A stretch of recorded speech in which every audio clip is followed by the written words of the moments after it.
Setelah berlalu beberapa waktu, kaum muslimin Makkah kemudian berhijrah ke Madinah. Kemudian terdirilah negeri umat Islam di Madinah dengan Nabi Muhammad SAW sebagai ketua negerinya. Didirikan perlembagaan Islam dan Islam menjadi cahaya yang menyerikan kota Madinah. Madinah muncul sebagai sebuah kekuatan baru bagi umat Islam. Mus'ab bin Umair merupakan insan penting dalam pembangunan kekuatan ini. Kemudian datanglah waktu di mana umat Islam terlibat di dalam peperangan. Peperangan yang awal adalah peperangan Badar dan diikuti dengan perang Uhud. Sewaktu perang Uhud, Mus'ab membawa panji perang umat Islam. Ketika perang Uhud terjadinya suatu peristiwa yang tidak dapat dilupakan dari lembaran sejarah umat Islam. Ada sekelompok kaum muslimin yang melupakan peringatan daripada Nabi Muhammad lalu meninggalkan bukit tempat pemantauan mereka. Mereka mengejar harta orang musyrik yang tewas pada awalnya. Keadaan itu menyebabkan orang musyrik dengan sayap yang lain menyerang orang Islam daripada bahagian belakang. Pergerakan mereka tidak disadari tentera muslimin. Mus'ab yang memegang panji mula mengangkat tinggi bendera umat Islam dan melaungkan takbir sekuat-kuatnya. Tujuannya supaya musuh meletakkan fokus kepada dirinya dan teralih daripada mengarahkan serangan pada Rasulullah SAW. Itu menyebabkan Mus'ab membentuk sayap perangnya sendiri. Spontan datang seorang musyrik bernama Ibnu Kumaimah dengan menunggang kuda lalu memotong tangan Mus'ab sehingga terputus.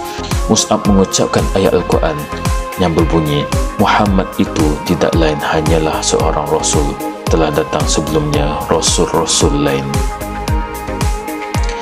Lalu Mus'ab meletakkan panji di tangan kirinya lalu tunduk melindungi panji tersebut. Kaum musyrik kemudian menebas tangan kirinya pula sehingga putus. Mus'ab kemudian tunduk ke arah bendera dengan memegang panji dengan lengan yang tertinggal sambil menompangnya di dada. Masih lagi Mus'ab dengan ucapan ayat Al-Qurannya, Muhammad itu tidak lain hanyalah seorang Rasul, telah datang sebelumnya Rasul-Rasul lain. Terakhir, Mus'ab diserang kali ketiga dengan tombak yang direjam kepadanya sehingga tombak tersebut terpatah. Wafatlah Mus'ab sebagai seorang yang syahid di jalan Allah, sebagai seorang yang banyak jasanya kepada umat Islam. Setelah tamat peperangan, Nabi Muhammad dan sahabatnya pergi mengamati medan pertempuran. Mereka ingin melihat para syuhada dan menyatakan salam selamat tinggal kepada mereka. Apabila sampai di tempat dikucurkan tubuh Mus'ab, Nabi Muhammad SAW menangis teresak-esak. Ini kerana tidak ada kain lain untuk digunakan menutup tubuh Mus'ab, melainkan sehelai kain selimut yang digunakan untuk menutup badan. Sekiranya kain ini ditarik di atas untuk menutupi kepalanya, maka terlihatlah kedua batang kakinya di bawah, dan jika ditarik ke bawah untuk menutup kaki, maka kelihatanlah pula kepalanya. Lalu Nabi SAW mengatakan supaya ditutup kepada Mus'ab dan kaki Mus'ab diletakkan rumput untuk menutupnya. Kemudian ketika memandang jasad Mus'ab, Nabi bersabda, sewaktu di Mekah tidak ada seorang manusia pun yang lebih elok pakaiannya dan tersisir rambutnya daripadanya.